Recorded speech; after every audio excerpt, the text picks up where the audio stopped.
Hello and welcome to Game Night. I'm your host, Dornell. Joining me tonight is the author of a new RPG called Ronin. His name is Aaron Alexander. Aaron, thanks for joining us tonight. Thank you very much for having me. I'm really excited to talk about this topic tonight. It's one of my favorite topics. Before we do that, I just want to say that Daddy Warpig should be joining us tonight. He said he may be a little bit late. It looks like he's a little bit late, but Dornell is punctual. Um, so, well, let's get the ball rolling. Cyberpunk is one of my favorite media genres. As you know, a child of the '90s, and especially in gaming, it's been one of my favorites. And this is a departure from the normal type of show I do, which has mostly been fantasy Dungeons and Dragons OSR based. So I'm really excited to have someone on who's been working on the dark future side of things. Yeah, I would say more less sort of a dark future, but sort of like a sort of how should I say it? A more poppy type way. I'll explain what I'm talking about as we go on. Oh well, I have a feeling Daddy Warpig's really gonna like what you have to say about it. Speak of the Because devil. speak of the Warpig. Warpig is here. Thank you for joining us, sir. Actually, I was just dropping in to say that I'm going to be a minute longer because I just barely walked in the door. So I'm going to be missing for about the next 5, maybe 10 minutes. I apologize. Well, okay. Well, that's I'm going to count that against your allotted speaking time for each episode. Sure, why not? Thanks for coming on. We'll talk to you in a minute. Right, in a bit. I have a little bit to say about the genre. Cyberpunk, it's a different type of game from Dungeons and Dragons. In Cyberpunk, typically, obviously, you play in the near future uh, of typically of Earth, and there's been all sorts of great technological advances, and guns are at play, and sometimes magic is at play, and uh, the games don't often take the form of like an open world exploration or a dungeon delving treasure hunt. There's often a treasure, uh, in the form of money or credits, or sometimes there's a MacGuffin that you need to collect. But uh, it's it's a type of game where you get to uh, play up what might be instead of pretend how great it would be in the past, or fighting monsters. You're fighting other people. You're fighting instead of the Dark King or the Grand Wizard. You're fighting these evil global mega corporations who only see other people as pawns and sources of income. It's what can I say? It's a different feel narratively, and it's a different feel gameplay wise. Uh, the the archetypical game for me was Cyberpunk 2020. That was a role playing game done by Artal Saurian Games, which is um, Mike Pondsmith and his buddies, who I've asked about coming on the show before. If anybody knows Mike Pondsmith, send him a message. I want him on the show. Yeah, and a little side note there. Cyberpunk 2020 is CD Projekt Red's next big project, which is called Cyberpunk 2077. Oh, I'm looking forward to that. Oh yes. The question is, when the hell they're going to get that done? I mean, it sounds like it's been in development hell for a while. I think last interview they did was like 2 years ago. They did, was the last thing we heard about it. So who knows how long it's going to be. These are the guys that did the Witcher series. So if a quality game is going to come out of it. Yeah, like I said, it looks like it might be going a little towards Valve. It would be not Valve time. It'll probably go a little towards Rockstar time, if you will. So let's get right into the chat. I mean, Bradford Walker makes an interesting point about what cyberpunk gaming is. He says cyberpunk and gaming focuses around the things that cyberpunk and storytelling media tend to gloss over, unless it's relevant to the plot. Yeah. What do you think of that? Oh, sorry. I was trying to get back on the chat here because I'm trying. Okay, so I'll tell you what I think about that. I think that the themes in cyberpunk fiction, where it's the street against the corp, where it's the little guy in this awful dystopia, trying to scrabble for what he can and rise above those circumstances, and take it to the man. Yes. Those themes will come out in a cyberpunk tabletop game if the storyteller or the referee or the game master chooses to do that. Yeah, okay. I finally get what you're saying. Sorry, I was paying attention. I'm finally reading chat here. But anyway, how I feel towards that is that cyberpunk, in my opinion, it's basic. I think I took a bit of a different course here, and as I'll tell you later. But I agree with that statement. But I think that whole aspect has been revisited a little too much. It's always you versus the megacorps. But I figure, you know what? I feel lately, and I think we've alluded to this before we got on. Because now it's the reason the genre is falling off is because it's become too close to life, and we're looking for something more. And I think what cyberpunk needs right now is something a bit more three-dimensional, if you will. Yeah, that's a good point. Like I mentioned before the show, a buddy of mine says this about because we talked about cyberpunk a while back when Android Netrunner, the card game, came back out. Mm-hmm. He said, "Why do you think cyberpunk fiction has really become unpopular? Why do you think it's not so popular anymore?" And his theory was it's because the cyberpunk authors were too optimistic about the future, especially when it comes to the corpse. And up until a couple of years ago, I would not have agreed with that. But basically, ever since Snowden, what can I say? Snowden, Google, Facebook, Zuckerberg.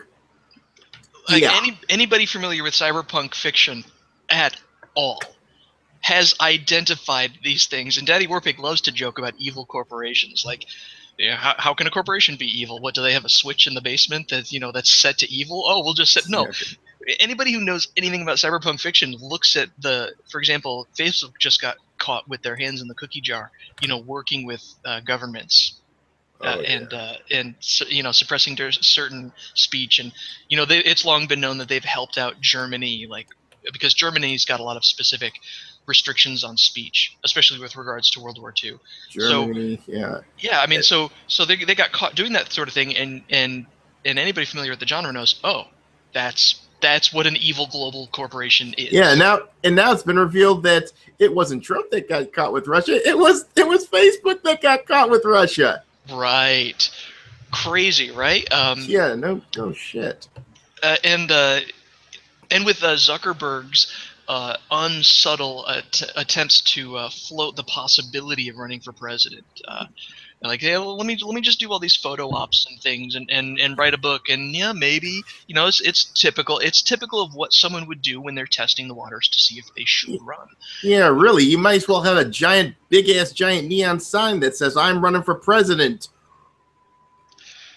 Yeah, it's really strange, and cyberpunk came true, guys. I know you're disappointed that prosthetics nowadays are only amazing and not leap over cars and shoot flamethrowers and missiles amazing. But again, cyberpunk is here, guys. Yeah, so well, before we talk about the cyberpunk of the future, now that DW's back, Daddy Warpig, what's your take on cyberpunk in fiction and games? Well, the original cyberpunk, the original genre from the 1980s, was basically an outgrowth of paranoid leftists who were freaking out about Ronald Reagan. It really wasn't about the future. And I'm going to set William Gibson aside because William Gibson has and always will be different than other cyberpunk writers. He's not really part of the quote-unquote movement. There really was a movement in cyberpunk, which is just one of the most ludicrous things I can imagine. But for everybody else, Bruce Sterling and all those others, it was a reaction against what they imagined in their paranoid fantasies Ronald Reagan's America was. Gotcha. And so the future of the cyberpunk was, well, you can phrase it this way. What if everything that the leftists imagined Ronald Reagan was and would bring about were actually to happen? What would that world, be like? And I think the best, and I'm going to scandalize real, quote unquote, real cyberpunk fans by saying this, but I think the purest expression of the social ideas and concepts behind cyberpunk really is Shadowrun. Set aside magic, set aside elves and dragons and all of that. If that really gets under your skin, if that really sticks in your craw, set that aside for a minute. What are megacorps in Shadowrun? They're basically Cthulhuoid entities, right? They're basically Cthulhu and Yog-Sothoth and all of the other insane elder gods of the Lovecraftian mythoi. That's what megacorporations are in Shadowrun. They're people who do crazy and evil things for no other reason than to be crazy and evil. Or if you want to go a different direction, look at Weyland-Yutani Corporation in the Alien movies, who are always doing evil and insane things just because evil and insanity are what corporations do. So cyberpunk in that level, on a social commentary level, had aspirations of being relevant. It had aspirations of being important because it was really tearing the mask off of this evil of capitalism and revealing what capitalism would eventually become. That was their aspiration, at least. And it's nonsense in the sense that capitalism didn't drive Facebook and Google to be utterly amoral, grasping, manipulative scumbag, and Twitter, scumbag corporations. It was other their politics goals entirely. Yeah. Yeah, and let me interject with what you're saying here. That I'll give you another good example of that supports your theory. V for Vendetta. I have neither read the comic nor watched the movie, so I can't comment on it. I've watched the movie, but I didn't read the graphic novel, but I have watched the movie quite a few times. I've seen the thing was Alan Moore. I think you've heard of him, right? Yes. Oh God, Alan Moore. He wrote V for Vendetta because he thought this was the future under Thatcher. So yeah, there are some cyberpunk authors that, like you said, it's like that old fear of the right pretty much gonna commit evil and do everything bad, but of course do it in wrap themselves in religion and Americana, but I think to tie it into what my buddy's comment about being optimistic about the future is that maybe the left were rightfully afraid of these, the mega corporation takeover and this fascist sort of takeover, and they didn't realize that everybody can utilize the mega corporations, right and left. Yeah, but let me finish my point here. That the thing was, there were some people, there was some realistic fears. I mean, come on, the freaking moral majority, Jesus Christ. But now it's starting to come into it's pretty much come into what their fears are for. But the problem here is the same ones that actually stoke those fears are the bad guys running the show.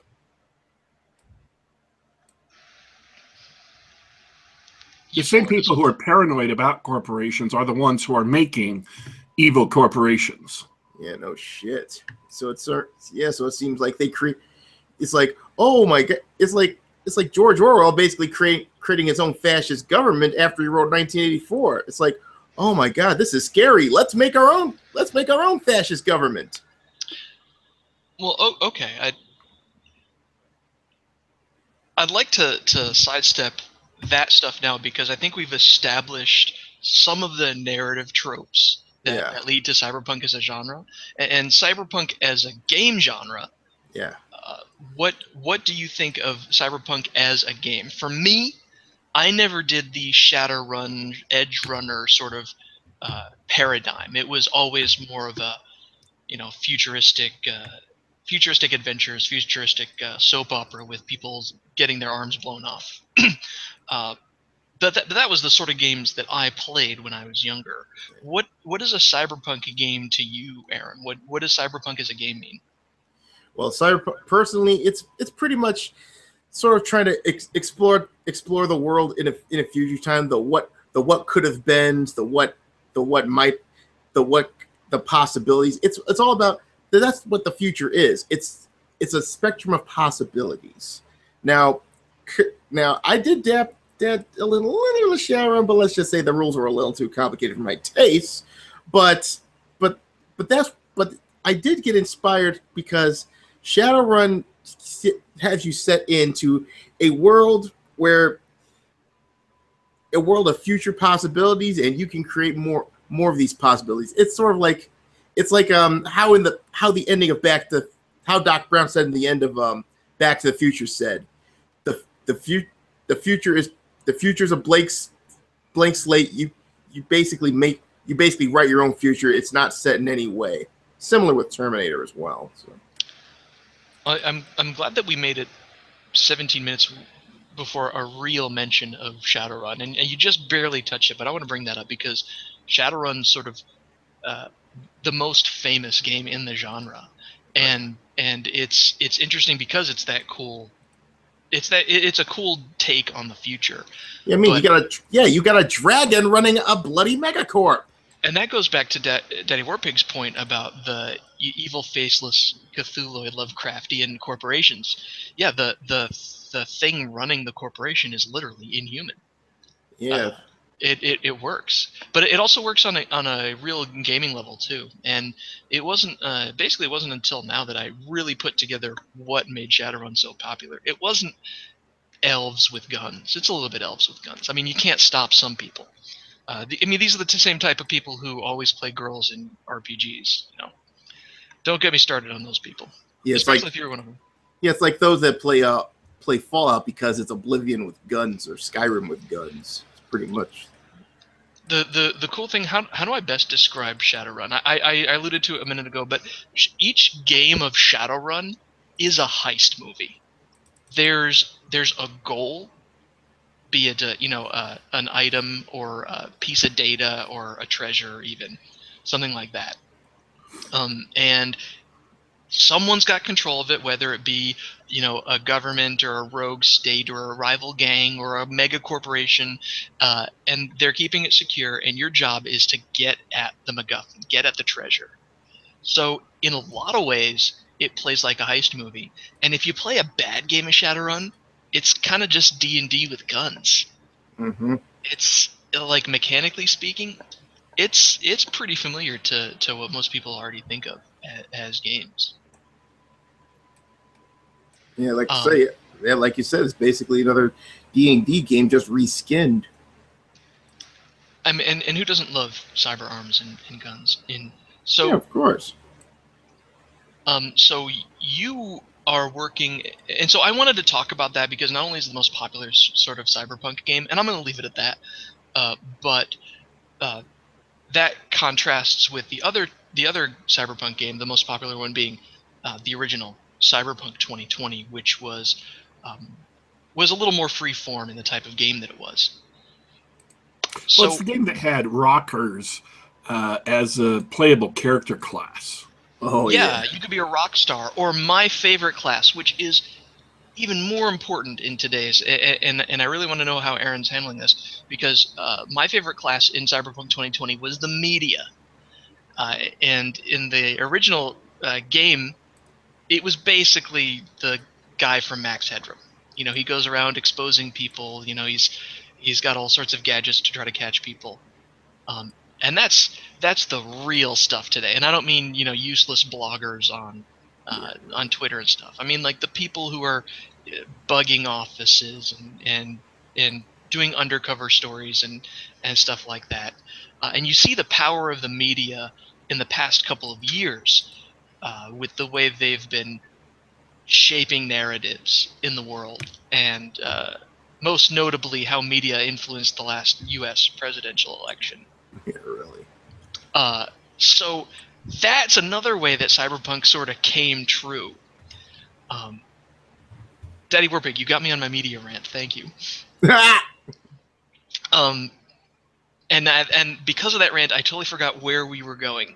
So I want to know, like, between those two games, you're writing your own Cyberpunk game. So can you tell us more about it and how it fits into the sort of tabletop game space? Oh, I'd be more than happy to, my friend here. Okay, basically what I want to do for Ronin is I took a look at Shadowrun. I took a look at most Cyberpunk works of the past, and like I said, and as I said before, I felt that Cyberpunk has become too two-dimensional, if you will. So I figure because like you said earlier, it's always man against the megacorp. Now, what Ronin does, what Ronin does is it pits you with all sorts of allies and enemies, be it megacorp, individual criminal organization, and it pits you against any other individual criminal organization or megacorp, or in some cases against the opposing government that pretty much set up the entire world of Ronin to begin with.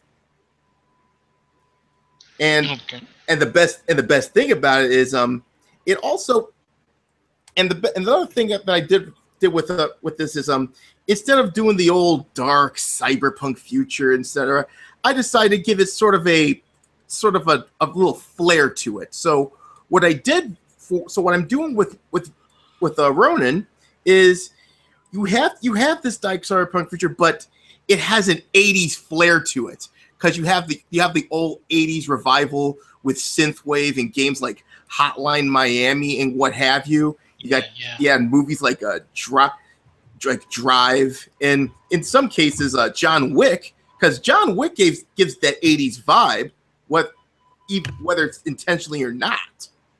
So I figure with Ronin, we'll do something different with Cyberpunk, but we'll have a little fun with it. Have what if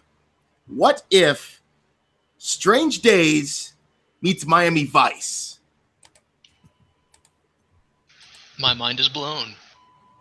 Yeah, think about it.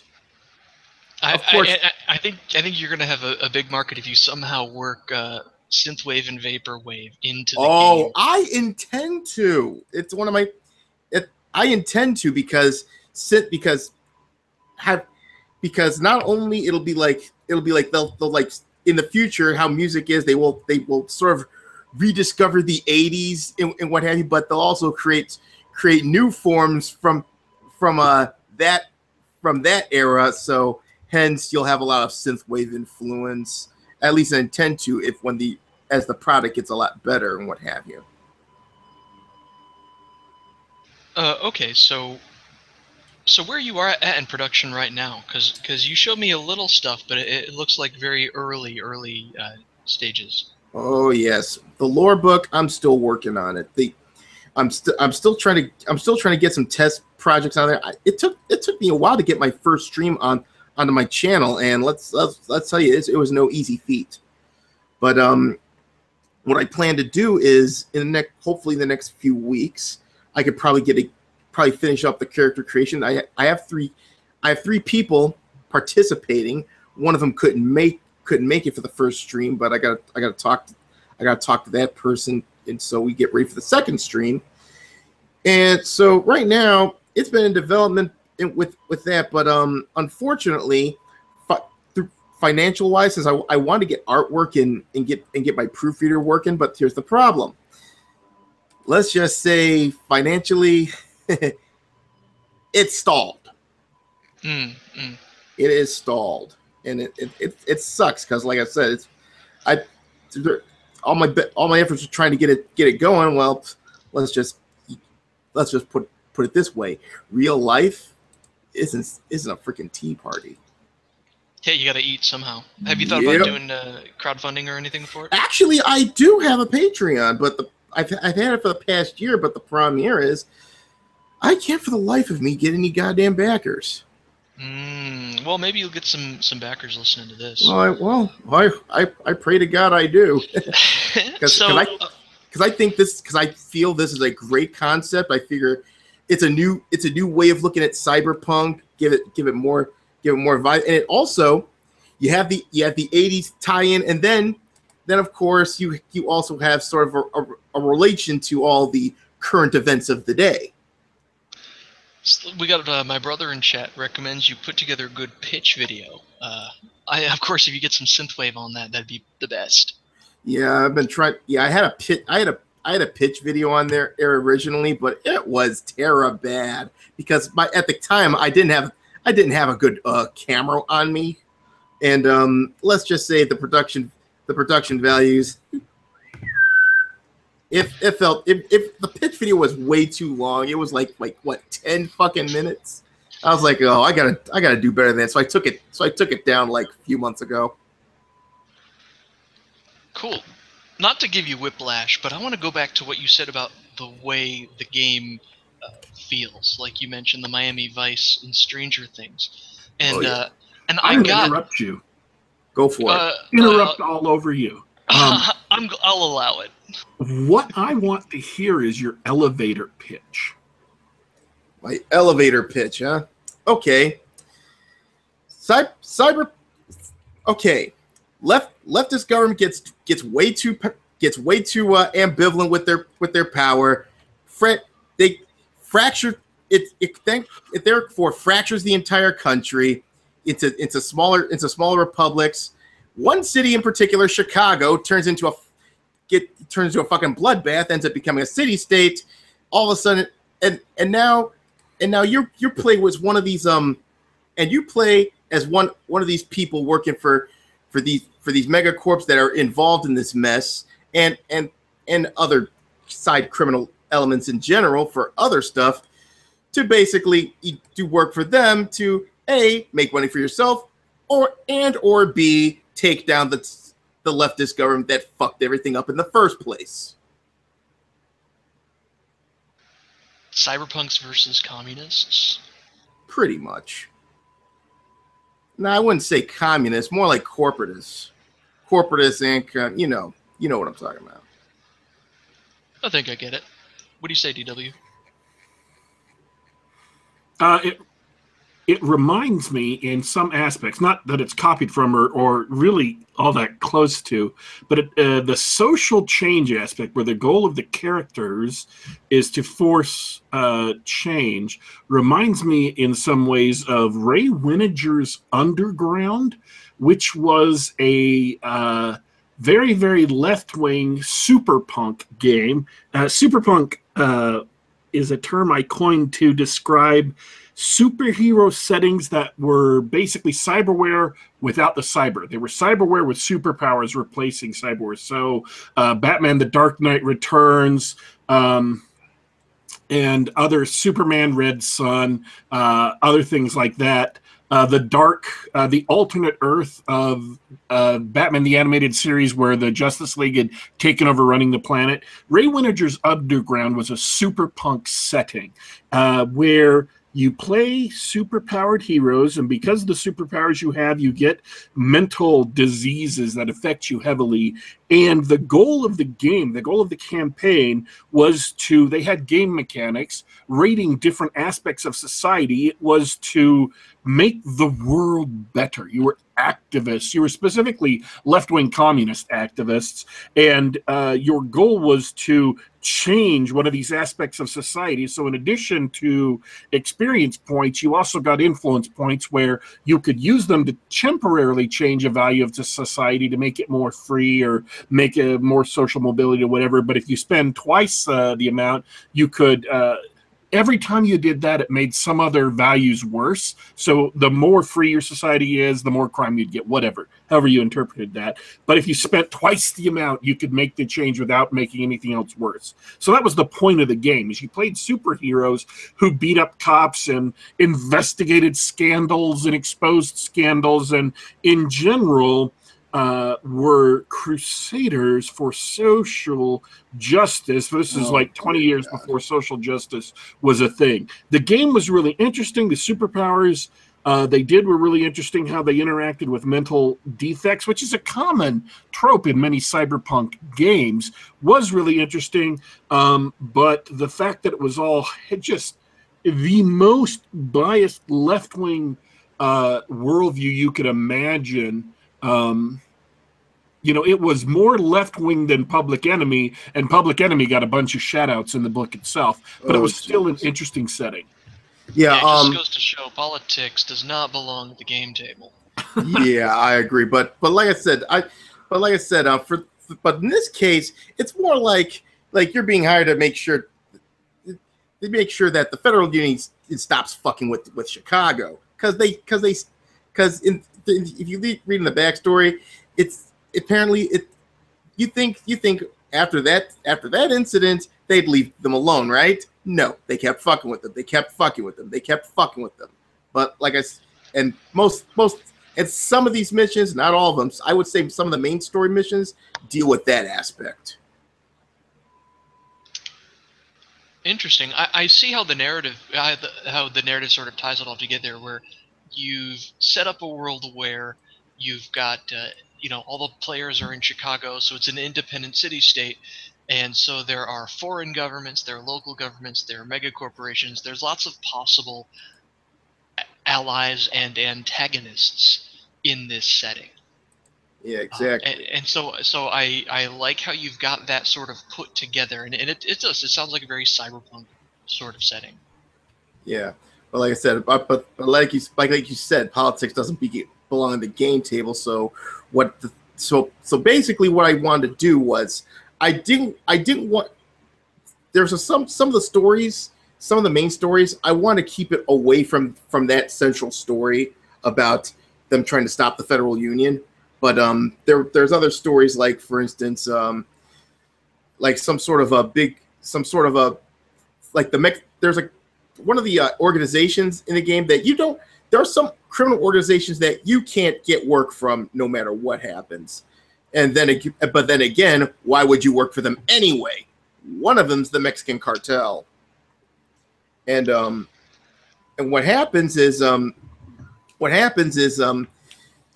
you're also trying to stop some sort of mythic figure in that cartel because he basically decides to travel up to Mexico and see the operation, and he decides to take it over, and pretty much the west side of Chicago turns into a fucking bloodbath. That sounds like a good backdrop for some good old-fashioned combat. So my angle, for those of you who listen to the show a lot, you know that I am really interested in like the crunchy aspects and the functional aspects of how you play the game. So, like I was saying earlier, Cyberpunk 2020 is a really free form. Each of the characters has a role to play, and it's actually a lot like the way Daddy Warpig described that other game, where you're looking out for yourself and you try to make the world a better place in the dark future. And Shadowrun is the themes can be the same, but the gameplay is very structured. There's a job or there's a target, and you need to gather the information and resources. You've got the legwork phase where everybody gets all the resources and makes plans for the job, and then they actually do the job, the actual run, and often things go sideways and there's a shootout or something. And so each game of Shadowrun is more rigidly structured, and it has a particular flow to it.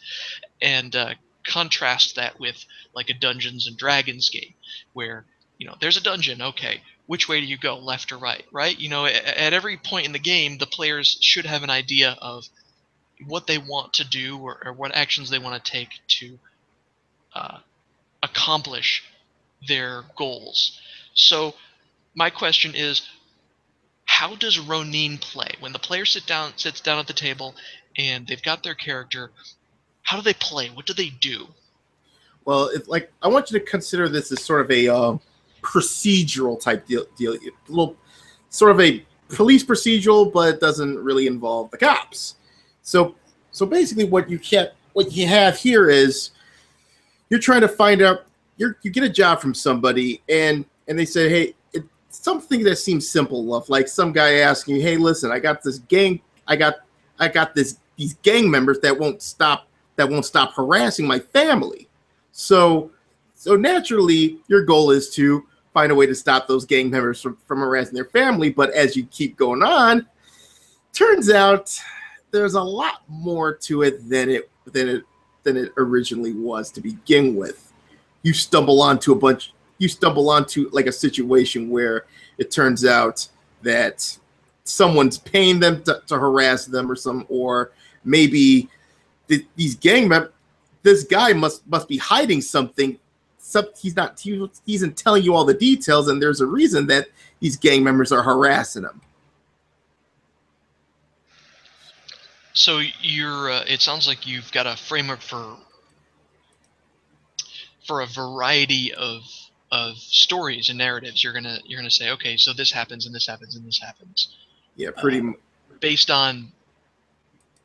So you have an initial setup, and then the players sort of determine how they want to deal with that setup. But it's not set up in the way that Shadowrun is, where each game is like there's a dungeon or a corporation or something, and you go at it. Yeah, because like I said, it's more of a procedural, if you will, because one of the main themes for Ronin is one of the main rules for Ronin is simple. Some things are not as simple as they seem. So yeah, say some old lady wants to save a cat from a tree.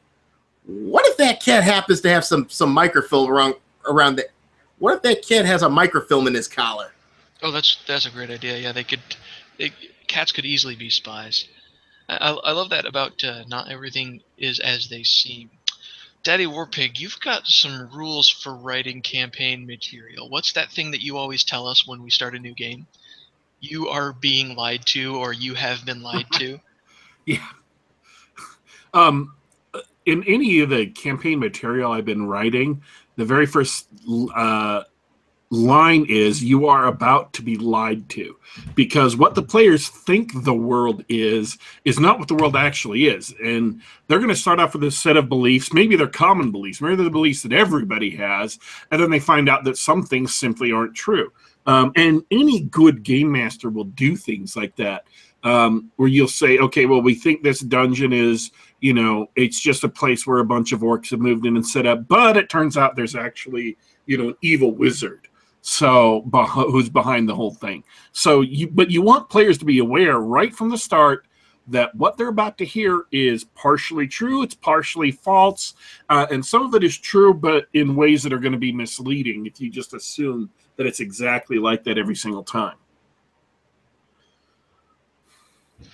I love it. I think that's awesome advice for setting up a world. I wouldn't know, because I don't waste any time setting up worlds. I like my D&D a little crunchier than that.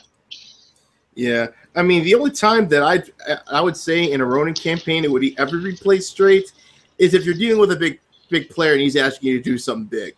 That's pretty much the only time when it's pretty much cut and dry. It's only on big projects. On smaller jobs, there's usually something more to it. So yeah, I'm definitely getting and I use this as a point of reference. I mean, I'm getting a Cyberpunk 2020 vibe from this, especially the retro setting and the the narrative focus over the. Yeah, and another thing that that I would like to describe Ronin is, I want to keep it realistic, but sort of I not realistic, but how should I say, believable, but not too realistic. I see. Like plausible. Like plausible, but not, but still fantastic. I think there's a good term for what I think you're trying to do here. Maybe I would call it cyber pulp, where it's going to be in a future and your characters are going to do great things. It's not necessarily like a dark or desperate future. Does that make sense? You Yeah, putting pulp there. yeah, it's sort of like a it's not like a dark future, but sort of like a very conflicted future. It's like I would like to describe Ronin like this. It's the present day with the volume turned way up. Well, the present day has definitely got lots and lots of good material now. Yeah. Yeah, just I think cyberpunk or cyberpunk style fiction is going to make a big comeback if the craziness keeps happening out there in the real world. Yeah, and another thing that I've also mentioned, I don't know if you probably saw this in my handbook, that there are going to be there. I'm going to try to sort of shoehorn in folklore species into the day, like vampires, werewolves, what have you. But what I want to do though is, I don't want to do it like in like magic setting, because you got to understand, in Ronin, there is one rule: try to keep the fantasy stuff to a very bare minimum, like almost non-existent. However, with the supernatural aspect, if it's plausible, then it's okay. So when you say fantasy creatures like vampires and werewolves, you don't literally mean vampires and werewolves. You mean like cybernetically enhanced people with not vampire really. and werewolf-like properties? No, not really. I'm talking like more. I'm not saying like it's not from like a magical or folklore perspective. I'm talking from a biological aspect. Okay. Like vampirism, like lupines, as I call them in Ronin, succubi, zombies. The reason they came to being was they got infected by a disease. Sure. So when you say keep the fantasy stuff to a minimum, you don't mean don't have vampires and werewolves. You mean try to give everything, a pseudo, a plausible real world explanation for it, like. Yeah, really. Like zombies are a disease, sort of thing. Like yes, 28 days later, not Night of the Living Dead. Yeah, 28 days later, not Night of the Living Dead. But like I said, make it plot. Yeah, like for instance, vampires somehow have like a blood deficiency, so in order for him to match up with that deficiency, they gotta consume blood, and there's a biological reason they can't go out in the sun, because it's like because they get like an extreme form case sunburn. And if they're wearing clothing, they fatigue and stuff or something like that. I haven't pretty much gotten to this. I haven't gotten to the specifics of it, but I want to make it sort of like biologically possible that this can happen. And I even gave him like pseudo names. We got a freebie from the chat. There's a bonus one for you. Yotcon in chat suggests genetically engineered dragons. That's awesome. I'm in. That could be something. I'm gonna have to write that down. Like I said, that's a freebie. Yeah, because and there's something I mentioned. I don't know if I've alluded to this, but most of all these what you call it, these mutagenic diseases, is actually because the federal union has been experimenting. You see, and someone said that on the chat that Antifa's they said, so it's Antifa the game. Well, Antifa is sort of in the game, but it's not.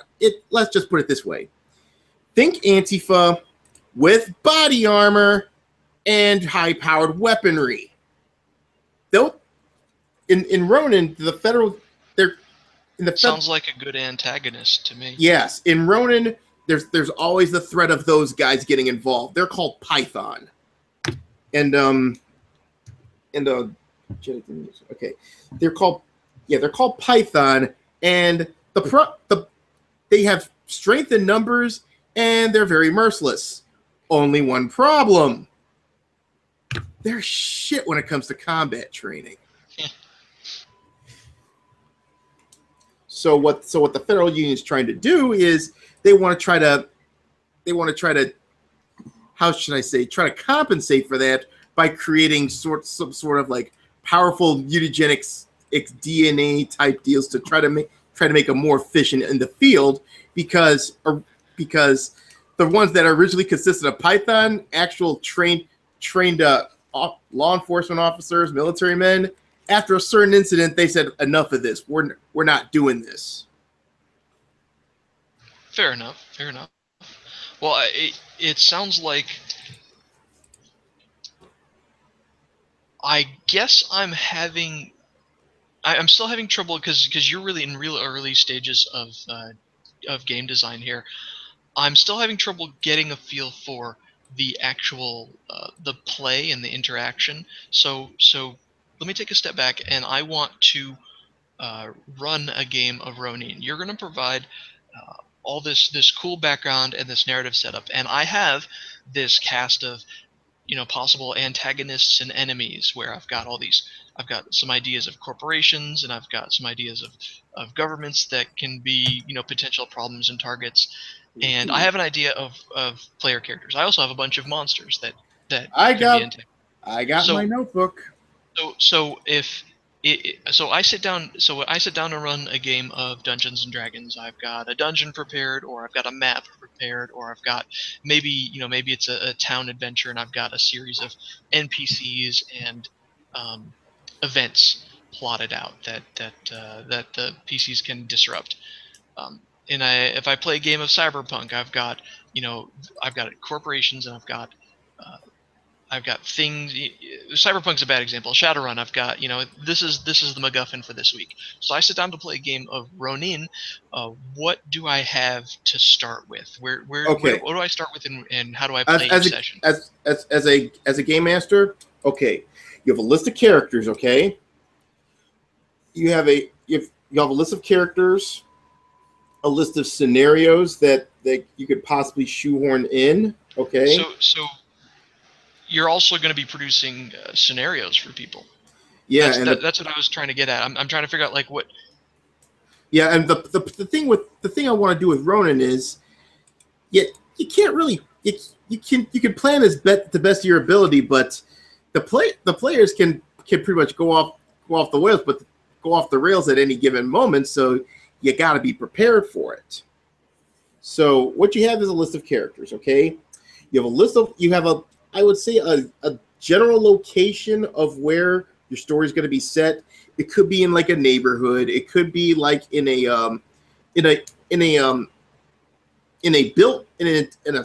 one skyscraper or something. It could be throughout the entire city.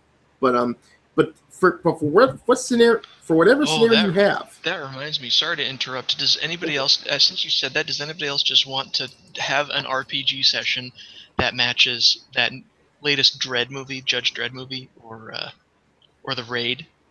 Oh, you're talking about Dredd, where they have the entire movie basically in a slum block? Building. Yeah, amazing. All I can say about that is watch this space. Okay. Yeah.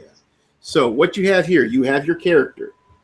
You have your setting that you're planning to use. Again, from one building to maybe the whole city, or maybe out even into federal territory.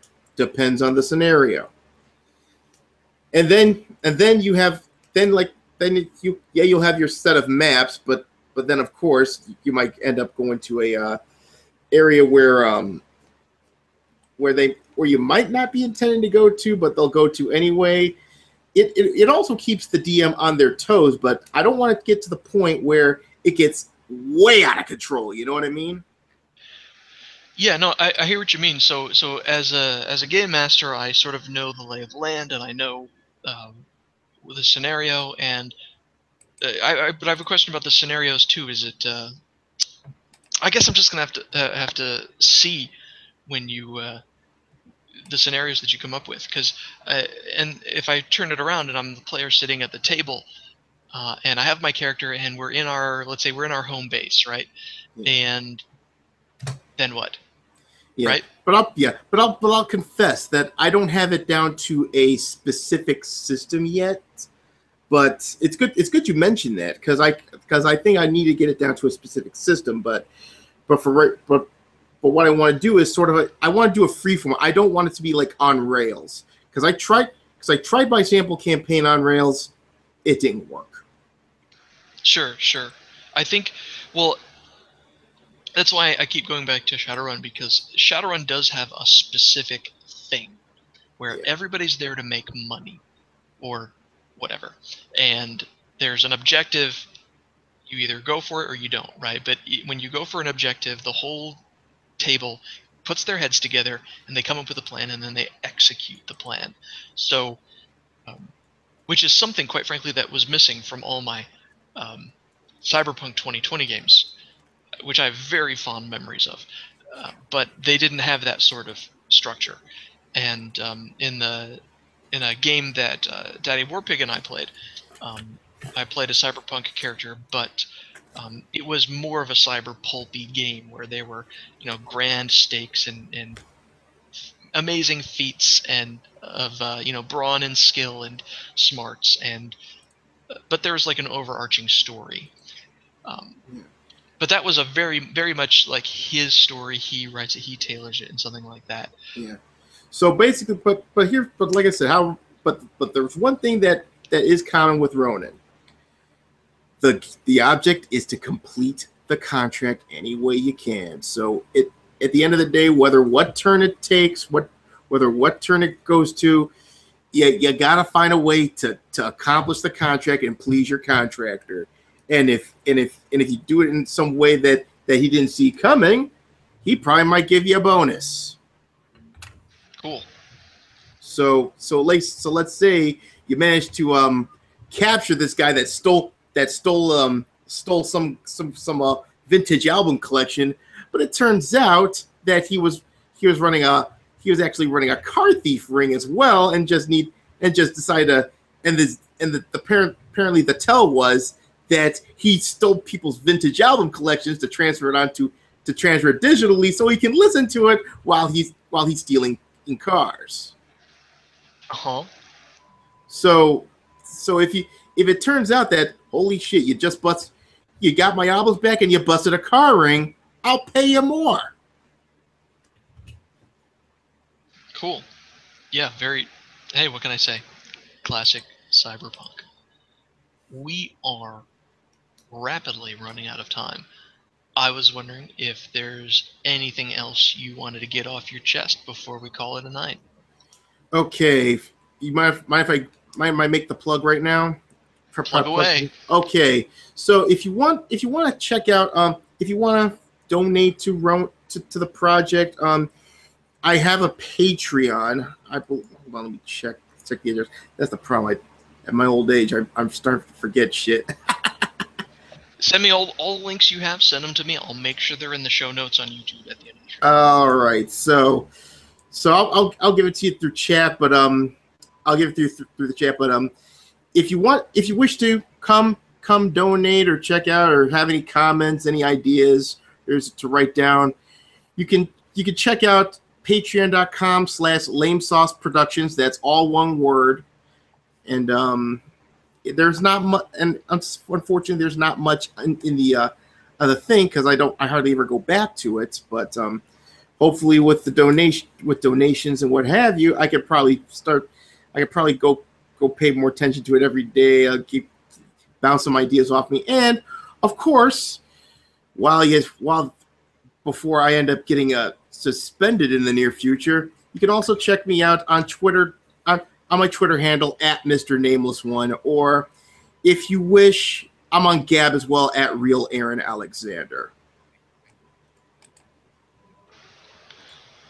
Okay, thanks a lot, and I'll make sure to get the. I've got your Patreon link right here. I'll make sure that is in the notes. All right. Daddy Warpig, you want the second to last word? Penultimate word? No is the penultimate word. It's No. on the record. Yeah.